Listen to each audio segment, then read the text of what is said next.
Assalamu alaikum. Welcome to NTV's weekly talk show, Talking Point. I'm your host, Syed Neaz Ahmad. In our studios today, we have a very distinguished lawyer. He is Barrister Nasim Uddin Ahmed Hashim. He is BNP's National Executive Committee member and a spokesperson or rather Secretary on International Affairs. He is a former Executive Committee member of the Supreme Court Bar Association and also a DAXU Senate member. Welcome to the show, sir. How are you? Very good evening. I'm fine. Thank you very much. Well, thank you very much for making time for us, and also that this being a very cold evening. That's my privilege. Very warm welcome to you. Since we have not met before and our viewers have not seen you and would like to know a little bit more about you than just that you are the International Affairs Secretary of BNP. You are a barrister, practicing barrister back in Dhaka. Bangladesh. Mm-hmm. You obviously qualified from one of the United Kingdom, yes, one of the Honorable Society of the Lincolns. Yes. And what is your area of specialization?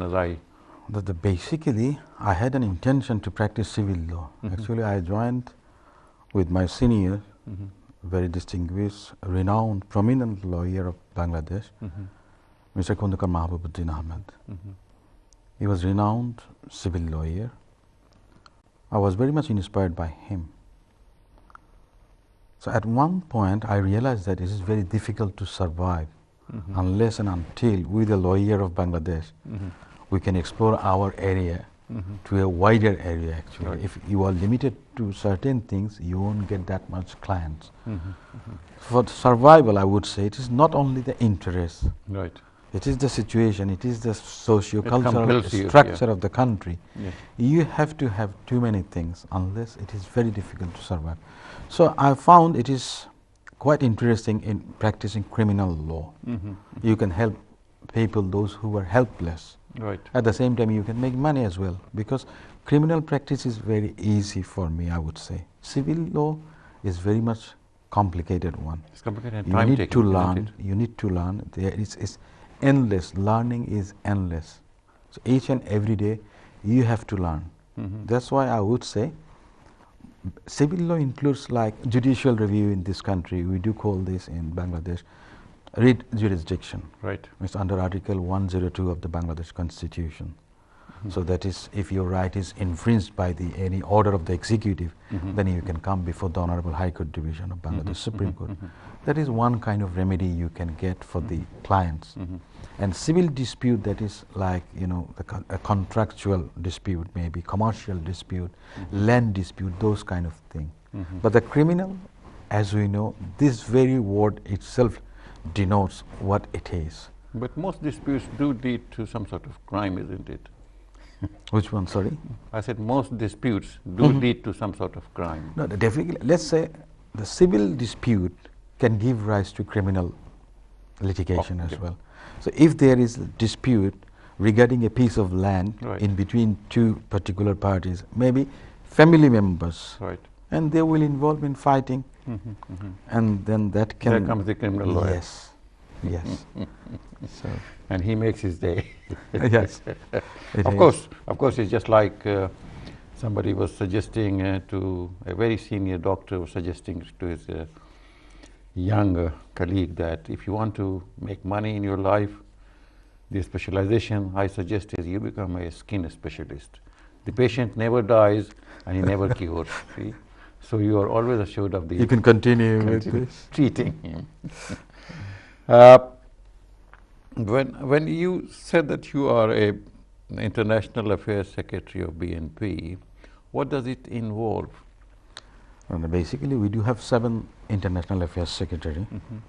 So we do have a different, I wouldn't say this is job, it's like if you were allocated particularly, if you were allocated that he will deal with Europe, someone will deal with where someone will deal with Gulf countries, this kind of thing. At the same time, is basically all the political parties, they do have different types of jobs, involvements.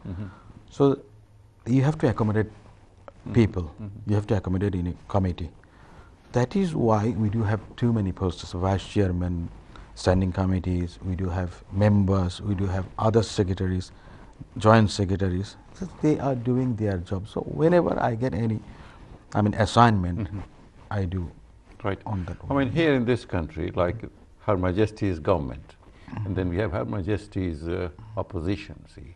And the Her Majesty's opposition has a shadow cabinet, see, ready to take over whenever the time is ready for them, see, or whenever it is required, the circumstances compel, see.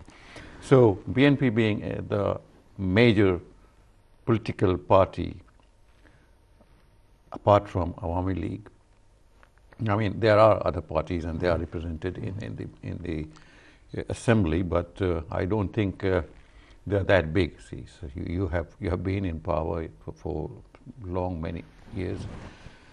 Now, it is understandable that you would have people responsible for different areas like foreign affairs and internal affairs and law and this and that, isn't it? I would say it doesn't work like this. In our country, the context is completely different. As here in UK, as you was talking about the shadow cabinet, I would say it is a good practice, so that whenever someone comes to power, basically Labour Party and the Conservative, they do have the shadow secretary for all the disciplines. We don't have. Let's say I'm an international affairs secretary. We do have some other 5, 6 international affairs secretaries. Would they become foreign minister? No, I don't think so, because we do have some other senior leaders. Right. Those are vice chairmen, some of them are standing committees member. Right. They do have much more responsibility. They are much more educated, learned, experienced.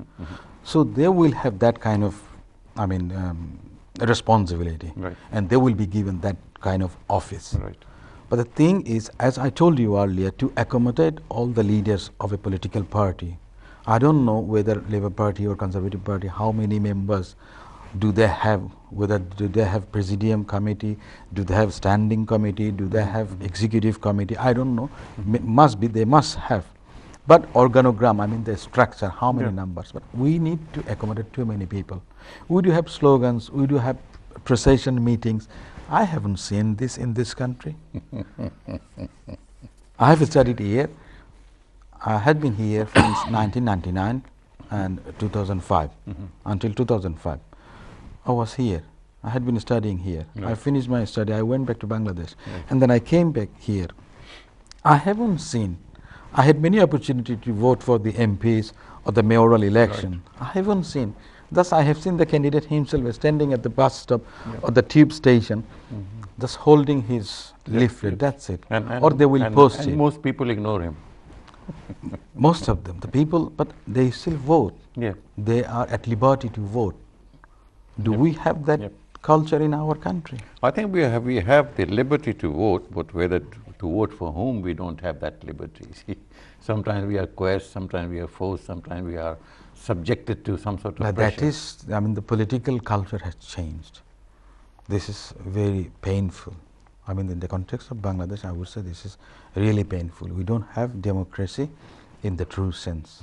Not in the true sense, the literal meaning, the dictionary meaning. I wouldn't say there is any existence of democracy. Well, this is the election year in Bangladesh, right? Or end of this year, or end of this year, yes. Give plus minus a few days, isn't it? It will be January 2019 when or November, election. December, whatever it is. Yep, or December. It is it is within the power of the incumbent government that they can call elections after a particular period. Yes. Right. What are your views on the forthcoming general elections in Bangladesh? Do you think? There's a lot of points here. Is BNP ready? Is the country ready? Are the people ready? Is, as the jargon is, level playing field? Is it there?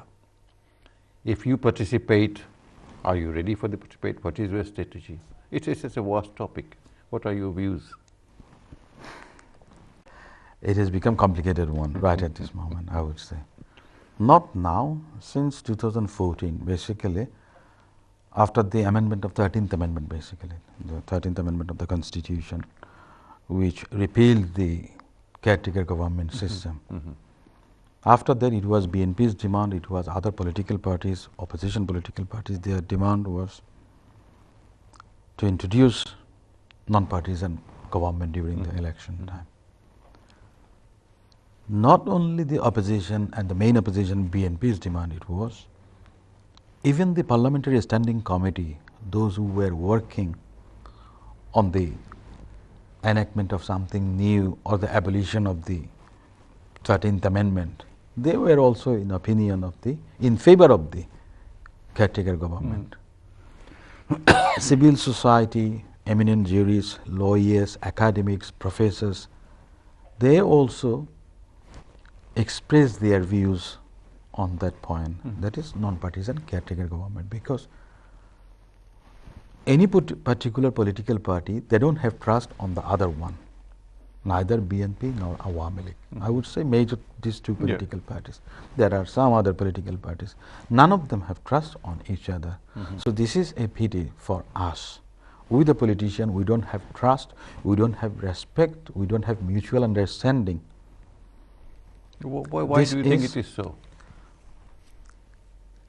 It's a long history. If you say, since it inception of the country, Bangladesh. Is it in our psyche? We don't trust others? No. Or we don't...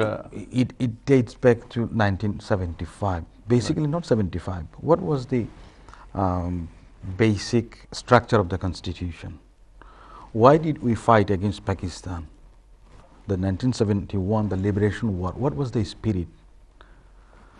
We killed that spirit from the very beginning. We had Bakshal, one party only. We had to abolish the freedom of expression. Only one party and banning all the political parties. That was not the spirit of liberation war. So from the very beginning, I would say, thereafter we had martial law, and martial law was proclaimed by Awami League government, led by Khondokar Mushtaq Ahmed. Thereafter, everyone would most of the people, I don't know, they don't know the history. But the Awami League disowns Khondokar Mushtaq. They disowned Khondokar Mushtaq now. But at that time, Khondokar Mushtaq Ahmed, he became the president and the chief martial law administrator. This is historical fact and truth. He was the foreign minister of Sheikh Mujibur Rahman. So how could Awami League deny this? They cannot. This is admitted. This is admitted fact. Maybe he was derailed. That is different thing. But he was a choice of them. He was their foreign minister. He was their home minister. He became the president. He proclaimed martial law. He was very close to the power. Yes, of course. So they cannot deny this. And at the same time, okay, they can deny Mushtaq, but Mr. Sheikh Mujibur Rahman, he banned all the political party. That is the truth. That is truth. That is admitted. So no one can deny this. So from the very beginning, because as I told you, that was not the spirit of liberation war. That was for the democracy, socialism. Well, thank you, sir. We things. will need to take a break, and this is a very important point, Bakshal. We'll come back to that after this very short break. Don't go away. We'll be back after this very short break.